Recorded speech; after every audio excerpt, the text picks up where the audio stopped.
Assalamualaikum warahmatullahi wabarakatuh.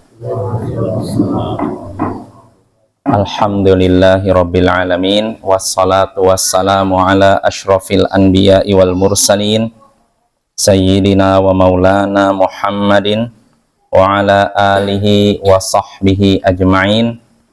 Amma ba'd. Ayyuhal ikhwa wal akhwat, a'azzani wa azzakumullah. Saudara-saudariku yang semoga dimuliakan oleh Allah, kita bertemu kembali di malam Ahad untuk mengkaji pembahasan akidah dan akhlak menggunakan kitab Masail Jahiliyah allati khalafa fiha Rasulullah sallallahu alaihi wasallam ahlal jahiliyah. Masalah-masalah jahiliyah yang mana Rasulullah sallallahu alaihi wasallam bertentangan dengan orang-orang jahiliyah dalam hal tersebut, yaitu sebuah kitab yang disusun oleh Syekh Muhammad bin Abdul Wahhab bin Sulaiman At-Tamimi rahimahullahu ta'ala. Ya, pada pertemuan sebelumnya kita sampai ke pembahasan tentang masalah jahiliyah yang ke-15 ya. Ya, yaitu di sini disebutkan oleh Syekh i'tidharuhum anittiba'i ma atahumullah bi'adamil faham. Orang-orang jahiliyah tidak mengikuti apa yang Allah berikan kepada mereka dengan alasan tidak paham. Orang-orang jahiliyah tidak mengikuti apa yang Allah berikan kepada mereka dengan alasan tidak paham. Artinya mereka menolak kebenaran, tidak menerima kebenaran dengan alasan yang tidak bisa diterima. Alasannya apa katanya? Tidak paham, kami nggak paham. Ya, ini kaqaulihi, sebagaimana Allah kabarkan dalam firman-Nya, wa qalu qulubuna ghulf. Mereka berkata, hati kami terkunci. Artinya tidak bisa paham gitu loh. Itu dalam surat Al-Baqarah 88. Lalu pada ayat berikutnya Allah sebutkan, ya Syu'aibu ma nafqahu katsiran mimma taqul.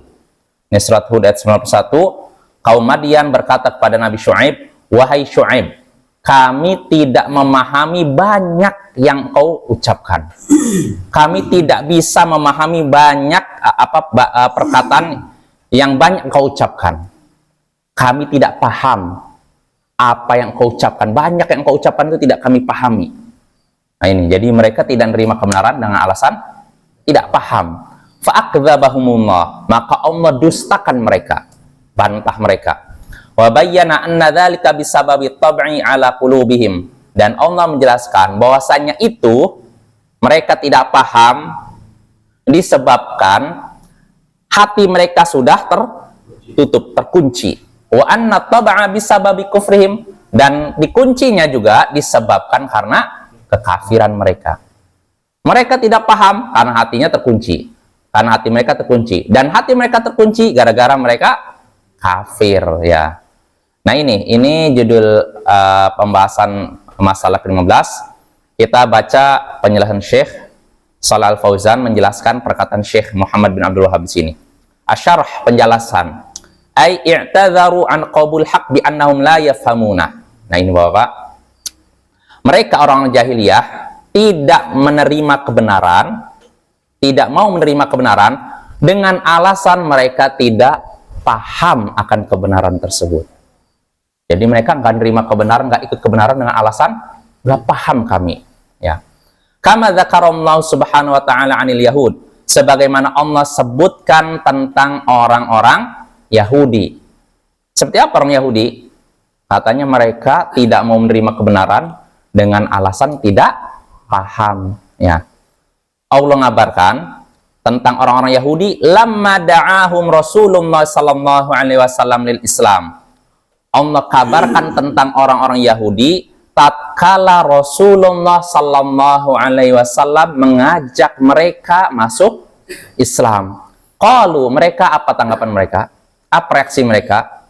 Orang Yahudi berkata, qulubuna ghulf, hati kami terkunci, tertutup, udah ada tutupan.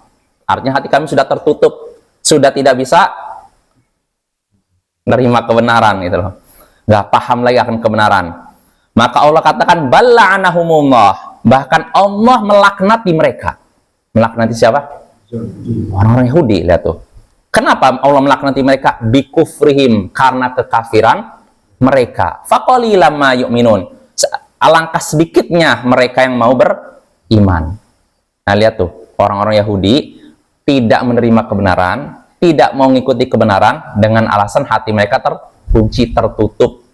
Maka Allah katakan Allah justru melaknati mereka karena kekafiran mereka. Ya. Maksudnya apa di sini? Jadi mereka kan nggak mau menerima kebenaran dengan alasan hati mereka tertutup, terkunci.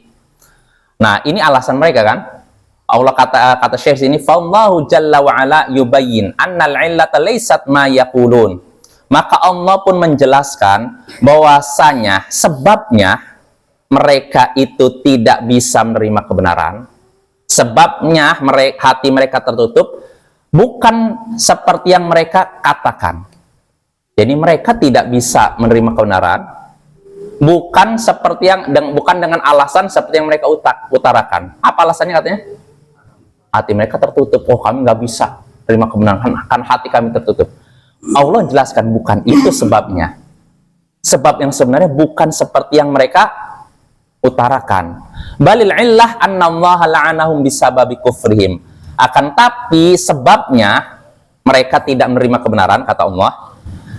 Kata Syekh, karena Allah sudah melaknati mereka, mengutuk mereka disebabkan kekafiran mereka ini. Ya, jadi ini sebabnya ya. Torduhum, maksudnya apa? Di laknat ini torduhum wa torodahum wa ab'adahum an rahmati.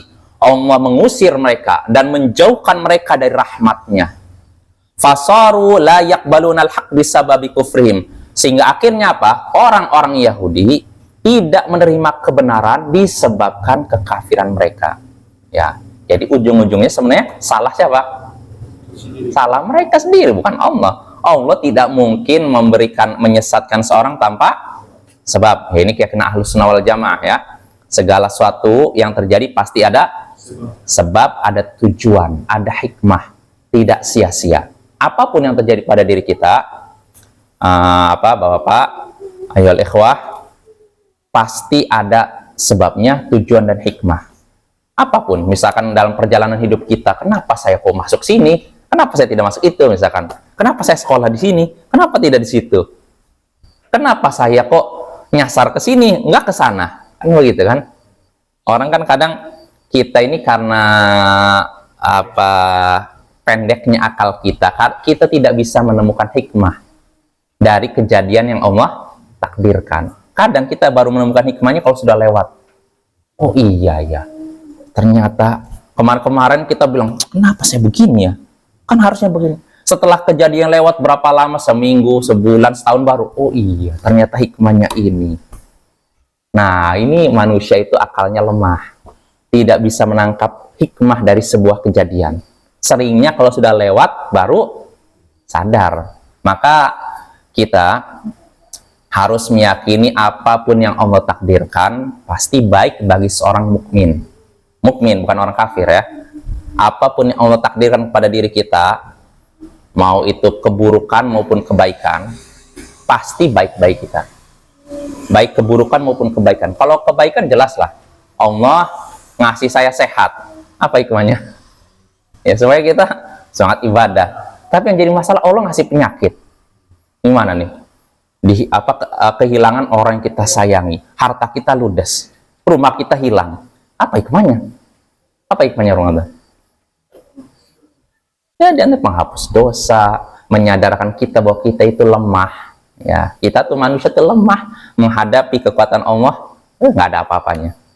Contoh yang lihat tsunami aja yang kemarin Jepang itu, ya Allah, seakan-akan manusia nggak berdaya menghadapi laut yang begitu. Itu baru tsunami, belum lagi gempa buminya, belum lagi bencana alam lainnya. Ya. Maka adanya bencana itu menyadarkan kita bahwa kita ini manusia, ya, bukan apa-apa, nggak ada kekuatan apa-apa. Ya, ini tujuan hikmah Allah memberikan musibah. Ya, jadi sekali lagi, Allah, orang Yahudi ketika tidak bisa memahami kebenaran, mereka kan alasannya apa? Hati kami sudah tertutup, terkunci. Ini alasan mereka. Namun Allah bantah.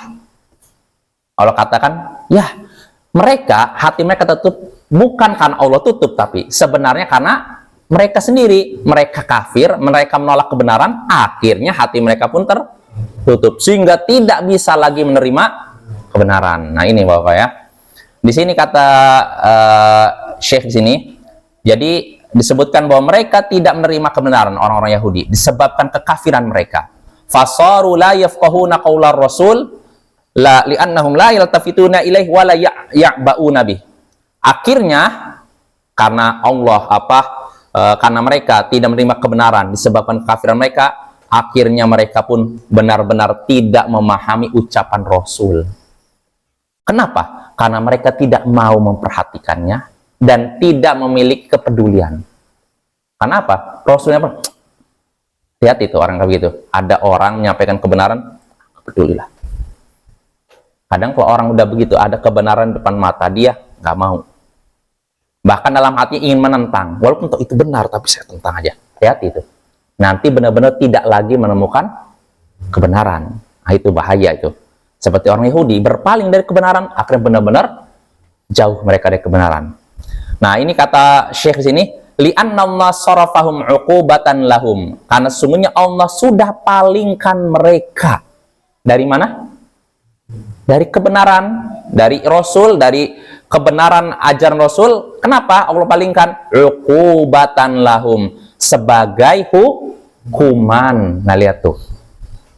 Jadi orang Yahudi sesat dihukum oleh Allah gara-gara perbuatan mereka juga, ya. Jadi Allah tidak mungkin menyesatkan seorang tanpa sebab. Pasti ada sebabnya. Sebabnya karena dia sendiri. Nah, ini. Kama qala ta'ala. Di sini sebagaimana Allah berfirman, falamma zaghu azaghallahu qulubahum. Maka tatkala mereka berpaling, maka Allah pun palingkan hati mereka. Tatkala mereka berpaling, siapa yang berpaling di sini? Orang-orang Yahudi. Mereka melihat kebenaran yang dibawa Musa, dibawa Isa. Mereka berpaling, akhirnya Allah pun benar-benar palingkan hati mereka. Nah, di sini ayoul ikhwah, Syekh menyebutkan perkataan yang bagus yang bisa kita jadikan kaidah. Di sini kata Syekh Shalih Fauzan, faman lam yaqbalil haqqa ibtalahumullahu bil batil wa shara ba'da dzalika la yaqbal haqq. Siapa yang tidak menerima kebenaran, siapa yang tidak menerima kebenaran, maka Allah akan mengujinya dengan kebatilan. Ada kebenaran di depan matanya, tapi dia tidak menerimanya, maka nanti dia diuji dengan kebatilan. Maksudnya apa? Wasaru ba'da dzalika la yaqbal haqq. Akhirnya setelah itu, kalau orang tidak menerima kebenaran, akhirnya setelah itu dia tidak lagi bisa menerima kebenaran. Ada kebenaran di depan mata, akhirnya setelah itu nggak bisa lagi menemukan kebenaran. Nggak bisa. Kenapa? Li'annahu yufsidu qalbahu. Karena dia sendiri yang sudah merusak hatinya. Hati-hati Bapak ya. Berpaling dari kebenaran itu bisa merusak hati. Makanya seorang muslim ahlus sunnah menerima kebenaran dari siapapun, walaupun dari orang kafir. Misalkan ada orang kafir menyampaikan kebenaran, jangan mentang-mentang kafir, wah kamu kafir, ucapan kamu semuanya pasti salah. Enggak, karena orang kafir pun mengucapkan kebenaran. Kalau dia mengucapkan kebenaran, kita terima. Jelas apa ya? Ya, kalau yang batil kita tolak. Ini kafir, apalagi muslim. Kalau ada seorang muslim yang apa kebenaran, terima. Jadi seorang muslim sejati menerima kebenaran dari siapapun. Menerima kebenaran dari siapapun, bukan belajar kepada siapapun. Jelas so? Jelas ya? Kita menerima kebenaran siapapun. Siapapun yang menyampaikan kebenaran, kita terima. Dari siapapun, dari penjahat, dari perampok kah, dari orang kafir kah, kita terima. Dari orang yang anti Tuhan sekalipun, kalau dia menyampaikan kebenaran, kita terima. Ini seorang muslim. Kita menerima kebenaran dari siapapun, bukan belajar kepada siapapun. Bisa dibedakan ya? Kalau belajar tuh gini, oh saya lihat ini orang nggak jelas nih, ibadahnya nggak jelas, akidahnya nggak jelas, saya belajar aja. Kenapa belajar? Karena ada kebaikan pada diri dia. Ya, ini keliru. Nggak, bukan seperti itu. Kita mau belajar harus pilih-pilih orang, nggak sembarangan. Apa? Ya tidak? Contohnya gini lah. Misalkan ada di antara bapak sini yang sakit. Dadanya sakit. Ketika mengalami sakit, apakah asal sembarangan nyari orang? Coba periksa penyakit saya. Atau lihat ada dokter nggak? Atau asal tunjuk aja. Ada orang di jalan. Pak, sini Pak, sebentar, berhenti Pak. Kenapa? Saya kira-kira sakit apa ya? Apakah mungkin begitu? Ada orang di jalan dipanggil, tolong periksa sakit saya apa ya? Apakah begitu? Enggak kan? Artinya berobat saja tidak sembarangan kan? Tidak berobat kepada sembarang orang. Begitu juga dalam masalah belajar agama, nggak sembarangan ya. Dan itulah yang disebut adab dalam menuntut ilmu. Artinya belajar kepada orang yang berakidah lurus, berakhlak lurus. Karena agama ini, ilmu agama ini adalah agama pada hakikatnya. Kata Ibnu Sirin, "Inna hadzal ilma dinun, fanduru amman ta'khudhu dinakum." Sesungguhnya ilmu ini, ilmu yang kita pelajari ini adalah agama. Karena itu perhatikanlah dari siapa kalian mengambil agama kalian. Ya, jadi bedakan antara menerima kebenaran dengan belajar. Kalau menerima kebenaran, kita nerima dari siapapun. Contohnya ada orang kafir nyampaikan sesuatu dan benar, kita terima. Tapi kalau belajar, enggak, hanya orang tertentu. Maka keliru, Bapak-bapak, kalau ada orang yang belajar agama Islam kepada orang yang bukan Islam. Gimana tuh? Kayak sebagian orang kan di Indonesia belajar Islam kepada pastor, pada pendeta. Belajar apa berarti? Kalau belajar kepada orang kafir, misalnya belajar geografi atau belajar teknik mesin, ya bolehlah. Belajar bagaimana merancang pesawat terbang, ya wajar ya kan. Tapi kalau belajar Islam kepada orang yang nggak menerima Islam, apa jadinya? Yang dimasukkan ke kepala kita apa? Racun ya. Nggak keliru ya. Jadi kita tidak belajar kepada siapapun, tapi kita menerima kebenaran dari siapapun. Nah, ini kaidah penting yang perlu kita camkan baik-baik ya. Jadi kita kembali lagi, siapa yang tidak menerima kebenaran, kata Syekh Shalal Fauzan, maka Allah akan mengujinya dengan kebatilan. Sehingga akhirnya apa? Dia tidak bisa lagi menerima kebenaran karena dia sudah merusak hatinya sendiri. Hati-hati, kalau hati sudah rusak, sudah sulit menerima kebenaran ya. Kama qala ta'ala, kata Syekh, sebagaimana Allah kabarkan, Allah firmankan, balla'anahumullahu bikufrihim faqalilam ma yu'minun. Akan tapi Allah melaknat mereka, orang-orang Yahudi, karena kekafiran mereka, maka alangkah sedikitnya di antara mereka yang beriman. Ini surat Al-Baqarah 88. Lalu dalam surat An-Nisa 160-161 Allah sebutkan lagi, kenapa sih orang Yahudi itu sampai disesatkan? Bagaimana mereka bisa menyimpang? Allah katakan, fabidhulmi minalladina hadu harramna alaihim tayyibat. Karena kezaliman orang-orang Yahudi, yaitu karena kezaliman orang Yahudi, maka kami pun haramkan atas mereka makanan-makanan baik yang sebelumnya dihalalkan untuk mereka. Yaitu karena kezaliman orang Yahudi, maka Allah pun haramkan atas mereka makanan-makanan halal yang sebelumnya dihalalkan untuk mereka. Artinya begini, Bapak, orang Yahudi ini, mereka itu kan dulunya itu kan dihalalkan makan ini, makan ini, makan ini. Pernah dengar kan kisah Nabi Musa itu kan? Nah, tapi orang Yahudi ini suka mempermainkan syariat, mempermainkan aturan agama. Sehingga akhirnya apa? Allah pun haramkan makanan yang dulunya halal. Dulunya mereka boleh makan, tapi gara-gara kesalahan mereka, Allah pun haramkan. Sebagai bentuk apa? Hukuman. Nah itu. Jadi mereka, Allah haramkan atas mereka makanan-makanan baik yang dulunya dihalalkan untuk mereka, karena kezaliman mereka. Wa bisaddihim an sabilillahi katsira. Dan karena mereka juga sering menghalang-halangi manusia dari jalan Allah. Ini lihat tuh. Wa akhdhihimur riba, dan mereka juga doyan makan riba. Wa qad nuhu anhu, padahal mereka sudah dilarang. Nih sebab ketiga nih. Yang keempat, wa aklihim amwalan nasi bil batil, dan mereka juga sering memakan harta manusia dengan cara batil. Ya, dengan cara apa? Cara nipu. Orang Yahudi ini lihai dalam menipu. Jadi mereka kadang mengadakan transaksi jual beli seakan-akan bagus ini, seakan-akan sah, tapi sebenarnya tipuan. Yang lihai melakukan orang Yahudi. Ya, contohnya Najash. Najash itu seperti gini ya Pak. Saya dagang, jualan HP nih, 2. Saya udah ini, misalkan sudah kong kali kong dengan Ramadan. Nanti kalau datang penjual, ini harganya 2 juta ya. Kamu sepakat nanti naikkan jadi 2.500.000. Datanglah Aldi. Berapa ini Pak harganya? Oh, ini 2 juta. Tiba-tiba datang Ramadan. Oh, saya tawar 2.500.000. Akhirnya Aldi yang tadi nggak tahu. 2.500.000, oh, berarti HP-nya bagus ini. Udah, saya 2.600.000 lah. Padahal saya udah kerjasama, nanti naikkan. Nah, ini nipu kan? Najash namanya. Yang seperti ini biasa dipraktekkan orang-orang Yahudi ya. Karena mereka banyak melakukan kedurhakan kepada Allah, akhirnya Allah pun hukum mereka. Di antaranya apa? Allah haramkan makanan-makanan yang dulunya halal. Lalu selain itu juga Allah sesatkan mereka, sehingga benar-benar tidak bisa menemukan kebenarannya.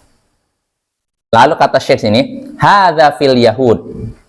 Inilah yang terjadi pada orang-orang Yahudi ya. Wa qaulum qulubuna ghulf. Hadza laisa sahihan. Dan perkataan orang Yahudi, hati kami sudah tertutup, ini alasan yang tidak benar ya. Kenapa tidak benar? Wa innamallahu sarrafaha. Karena sungguhnya Allah lah yang sudah palingkan hati mereka uqubatan lahum, sebagai hukuman ya. Jadi kalau mereka katakan hati kami ini udah tertutup, nggak bisa nerima karena enggak. Asalnya hati manusia itu tidak tertutup. Sudah apa ya? Jadi kenapa hati mereka tertutup? Ya gara-gara mereka sendiri ya. Allah palingkan hati mereka dari kebenaran sebagai hukuman mereka, hukuman untuk mereka. Wa illa, kata Syekh, kalau tidak demikian, aslul qalbi annahu 'alal fitrah. Sesungguhnya kata Syekh, asalnya hati seorang itu di atas fitrah. Yaqbal haq bi fitratihi, bisa menerima kebenaran dengan sendirinya, dengan sesuai fitrahnya. Artinya bahwa Pak, fitrah manusia itu lurus sebenarnya. Maka dalam hadis disebutkan kullu mauludin yuladu 'alal fitrah. Setiap anak yang dilahirkan di muka bumi dilahirkan sesuai dengan fitrahnya, berdasar fitrahnya. Artinya muslim. Fitrahnya seorang manusia itu tidak menyekutukan Allah, tidak suka zina, tidak suka maksiat, tidak suka meminum minuman keras. Fitrahnya seperti itu. Jadi kata Nabi, setiap anak yang lahir itu dilahirkan dalam keadaan di atas fitrahnya yang lurus. Fa'abawahu yuhawwidani wa yunassirani. Akan tetapi bapak ibunya lah yang menjadikan dia Yahudi atau Nasrani. Artinya fitrah manusia, bayi itu masih 0, tidak punya dosa, muslim asalnya, tapi bapak ibunya yang mengharam. Udah, kamu masuk Yahudi, kamu masuk ini, kamu masuk Majusi, kamu masuk Hindu, kamu masuk, itu bapak. Nah, jadi asalnya hati seorang itu tidak tertutup, ya tidak. Tapi orang Yahudi menyatakan hati kami tertutup, berarti hati kamu tidak sesuai dengan fitrahnya, gitu. Jelas ya?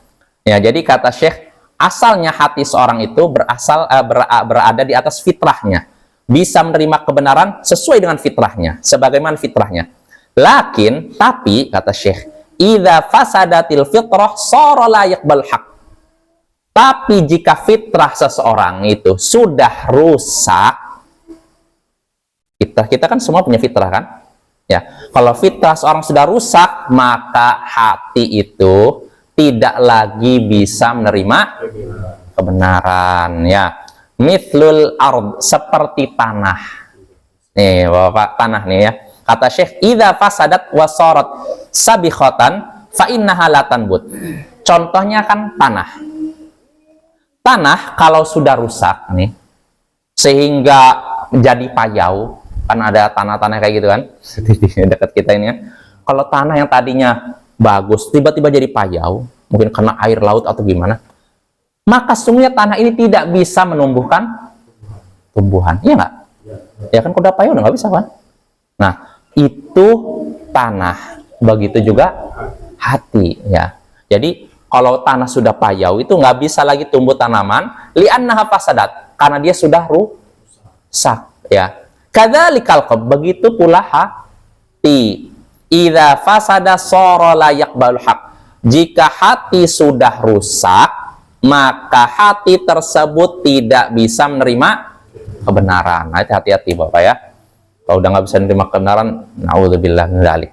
Ya minimal gini, kita kadang menyaksikan kebenaran apapun ayat hadis, kita sadari ini kebenaran. Kalau kita belum mampu, ya berdoa kepada Allah, semoga diberikan kemampuan. Jangan sampai kita berpaling, bahkan ada keinginan untuk lawan. Wah, ini hati-hati nih. Ini bisa Allah palingkan benar-benar hati kita dari kebenaran. Nah, tadi pembicaraan tentang kaum apa? Yahudi. Nah, kata Syekh di sini, Syekh Shalal Fauzan, wa kadzalika qaum Syu'aibin alaihi salatu wassalam, ma'a annahu min afsahil anbiya wa abyanihim khitaban hatta luqiba bi khatibil anbiya liquwwati fasahati wa ta'thirihi wa balaghati kalamihi alaihi salatu wassalam. Ya. Tadi orang-orang Yahudi, mereka menolak kebenaran dengan alasan yang tidak bisa diterima. Alasannya apa tadi? Nggak paham. Nah, begitu pula kata Syekh, kaumnya Nabi Syuaib. Kaum apa Nabi Syuaib? Kaum Madian ya. Jadi kaumnya Nabi Syuaib, kaum Madian juga sama. Tidak menerima kebenaran dengan alasan yang tidak bisa diterima. Alasannya apa? Tidak paham. Padahal kata Syekh, Nabi Syuaib ini termasuk nabi yang sangat fasih. Penjelasannya sangat terang. Jadi Nabi Syuaib ini, semua nabi ya, fasih Bapak ya. Nabi Muhammad, Nabi Isa. Tapi kalau Nabi Syuaib ini memiliki kelebihan. Dia bisa dibilang nabi yang fasih dalam berbicara. Dan penjelasannya sangat lugas, jelas. Hatta luqiba bi khatibil anbiya. Sampai-sampai beliau punya gelar, diberi gelar khotibnya para nabi. Khotib artinya apa? Orator lah istilahnya, orang yang kalau ngomong itu wah memukau. Kan Bapak kan kalau ada orang yang ngomongnya memukau, kita kan dengarnya pun nggak jenuh kan? Seperti dulu kata seorang kata paman saya, ada seorang presiden kita, mantan presiden kita yang dulu, kalau ceramah itu katanya 1 jam 2 jam berdiri hadirinnya nggak capek. Dia seorang orator sejati. Kalau ngomong, saya saksikan video, emang membakar. Jadi kita ngeliatnya, senang gitu. Jelas apa ya, walaupun mungkin udah tahu namanya ya, terkenal sebagai orator dia. Nah, jadi kalau orator, apa bisa orasinya bagus, itu kan menarik didengar kan? Ya tidak? Tapi walaupun begitu, itu bukan jaminan ucapannya bisa diterima. Iya nggak? Bisa jadi orang ngomongnya ini, tapi tetap aja yang denger. Ya, saya pernah dengar dari paman saya nih. Jadi walaupun mantan presiden ini dia jago ngomong, orator sejati, tapi ketika masa-masa krisis ekonomi, rakyat Indonesia lapar. Katanya, walaupun dia ngomongnya luar biasa, tapi kalau udah lapar nggak didengerin juga akhirnya. Iya, akhirnya jatuh presiden ini kan, gara-gara krisis ekonomi jatuh. Ya, karena ketika itu kan Indonesia sampai inflasi berapa persen itu, 100%, 200% itu, luar biasa. Lebih, mata uang rupiah benar-benar jatuh ketika itu. Jadi kata paman saya yang seingat aja katanya, ya walaupun beliau ini orang fasih, orator sejati, tapi kalau rakyat udah lapar nggak didengar lagi. Nah itu apa ya? Nah begitu pula kaum Syuaib nih, kaum Madian nih. Walaupun Nabi Syuaib seorang yang fasih, orator sejati itu, sampai-sampai punya gelar khotibnya para nabi, oratornya para nabi. Kenapa disebut orator para nabi? Karena kekuatan ininya, kefasihannya sangat jelas, ta'firuh, dan dia juga punya pengaruh untuk menjadikan orang dengar gitu loh. Wa balaghati kalami, dan ucapannya juga lugas ya. Tapi walaupun gitu, wa ma'ahada, walaupun begitu kata Syekh, qalu kaum Madian berkata apa? Ya Syuaibu ma nafqahu katsiran mimma taqul. wahai Syuaib, kami tidak paham kebanyakan yang engkau ucapkan. Bayangkan. Padahal dia seorang orator kan? Ya kan? Tapi walaupun begitu mereka berkata, wahai Syuaib, kami tidak paham apa yang kau ucapkan ini. Kami tidak bisa memahami banyak yang engkau ucapkan. Ucapan yang kau ucapkan banyak apa tidak kami pahami. Bayangkan, padahal ini seorang orator, Bapak. Itu menunjukkan hidayah itu di tangan Allah. Walaupun orang udah ngomongnya fasih, kata-katanya udah tertata rapih, tapi kalau belum diberi hidayah, ya nggak akan dapat hidayah, Bapak ya. Maka kita hendaknya mohon kepada Allah dikuatkan untuk menerima hidayah dan mempertahankan hidayah ya. Jadi kaum Syuaib, kaum Madian berkata kepada Nabi Syuaib, wahai Syuaib, kami tidak memahami banyak apa yang kau ucapkan. Banyak ucapanmu itu yang tidak kami pahami. Lalu setelah itu, wa inna lanaraka fina dha'ifa. Dan kami melihatmu, wahai Syuaib, orang yang lemah di antara kami. Artinya kami bisa aja begini, ya dihabisi kamu. Tapi apa? Walaula rohtuka larojamnak. Seandainya saja bukan karena keluargamu, tentu kami sudah merajamu. Seandainya bukan karena keluargamu. Maksudnya apa? Artinya kalau bukan saja kami melihat keluargamu, menghormati keluargamu, tentu kami sudah merajamu. Rajam itu artinya apa? Rajam itu artinya kalau dalam hukum Islam dimasukkan ke lubang, lalu lempari dengan batu. Artinya, kalau saja kami tidak memandang keluargamu, tidak ada rasa hormat kepada keluargamu, tentu kami akan menghabisi kamu, wahai Syuaib. Maksudnya jelas ya. Jadi ini ancaman dari kaum Madian kepada Nabi Syuaib. Walaula rohtuka larajamnak. Kalau saja bukan karena keluargamu, tentu kami sudah merajamu. Wa ma anta alaina bi aziz, dan engkau bukanlah sosok yang terhormat bagi kami. Lihat tuh. Padahal orangnya sudah ngomongnya fasih, orator, tetap aja kalau mereka tidak menerima kebenaran, dipandang hina, Bapak ya. Nah, ini kaumnya siapa? Nabi Syuaib, yaitu kaum Madian. Fahum la yafqahuna kalama Syuaib. Nah, mereka tidak memahami perkataan Nabi Syuaib. Kenapa? Li'anna Allah subhanahu wa ta'ala tomasa ala qulubihim. Karena Allah subhanahu wa ta'ala telah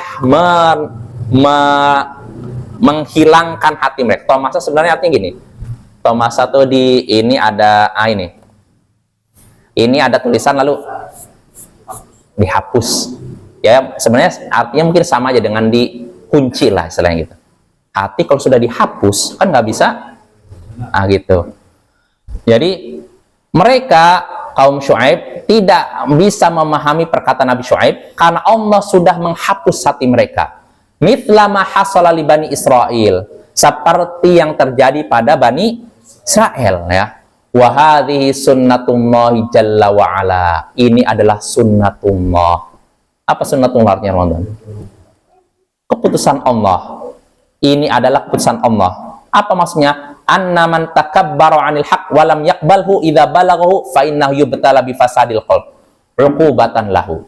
Siapa yang menyombongkan diri dari kebenaran, ada kebenaran, siapa yang menyombongkan diri dari kebenaran dan tidak menerimanya ketika sudah sampai, jadi dia menyombongkan diri, ada kebenaran dia berpaling, padahal udah sampai nih, tidak menerimanya, maka sungguhnya ia, orang yang seperti ini akan diuji dengan kerusakan hati.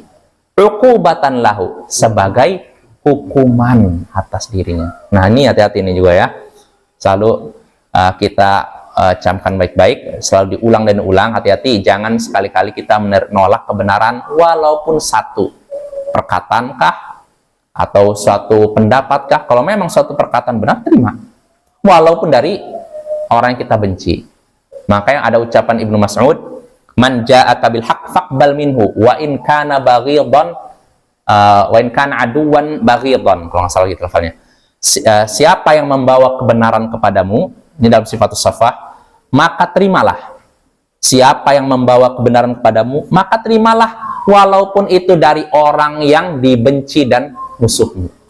oh saya punya masalah sama orang ini nih, oh ini pernah konflik sama saya, tapi dia menyampaikan kebenaran, gimana nih? Tolak atau terima? Ya terima, walaupun rasanya pahit, ini dari orang yang saya punya masalah nih, terima ya. Tapi kata Ibnu Mas'ud, wa man ja'aka bil batil fardudhu alaih wa in kana qariban habiban.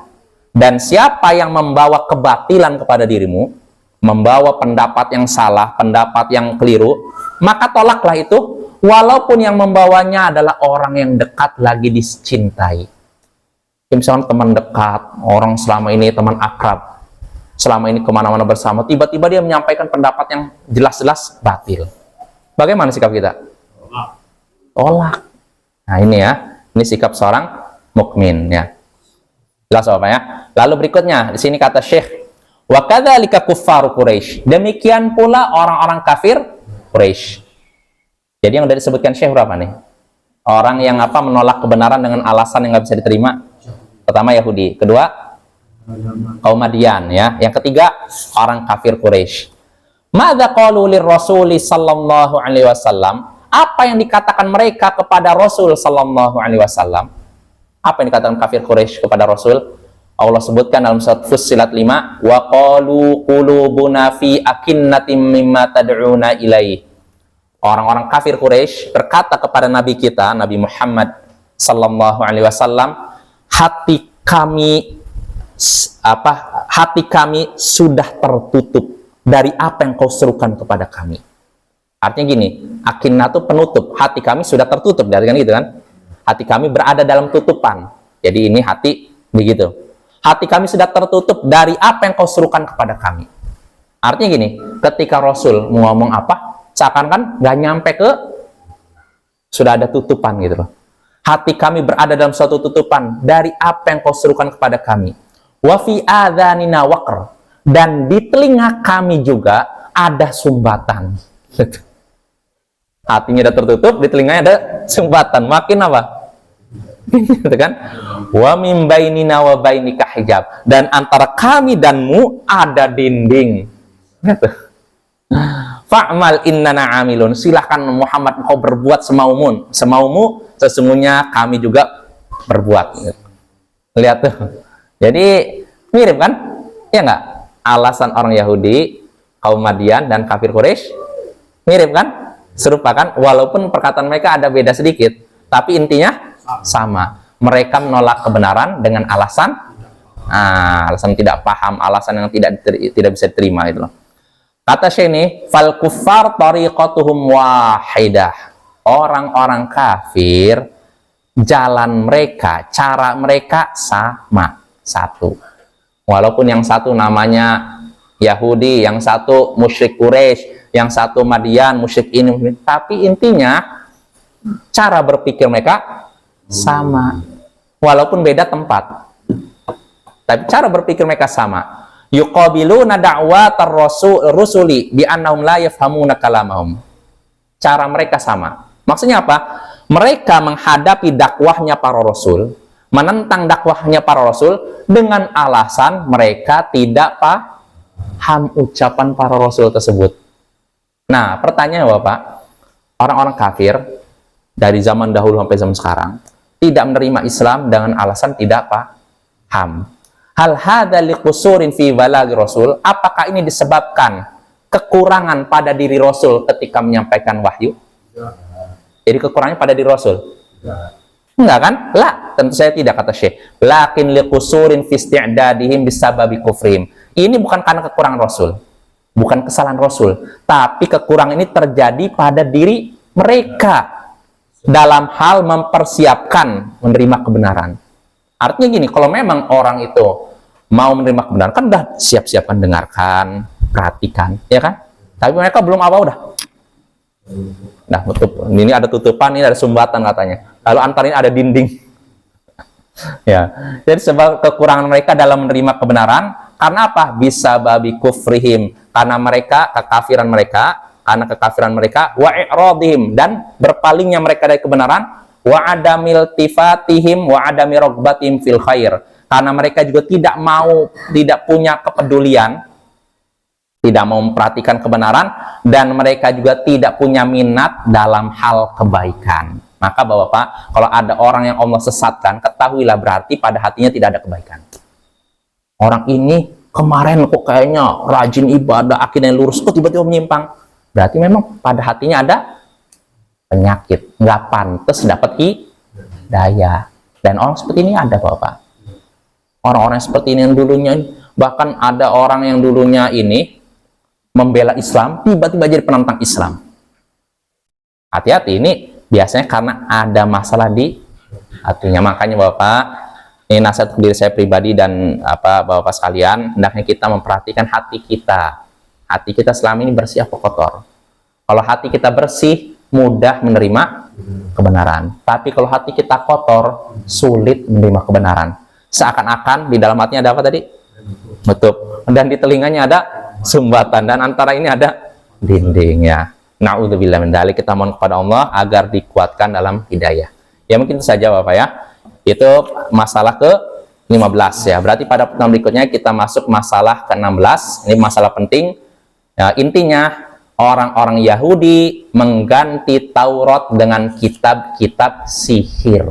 Nah, ini masalah besar kan? Ya, insya Allah ini akan kita bahas pada pertemuan berikutnya.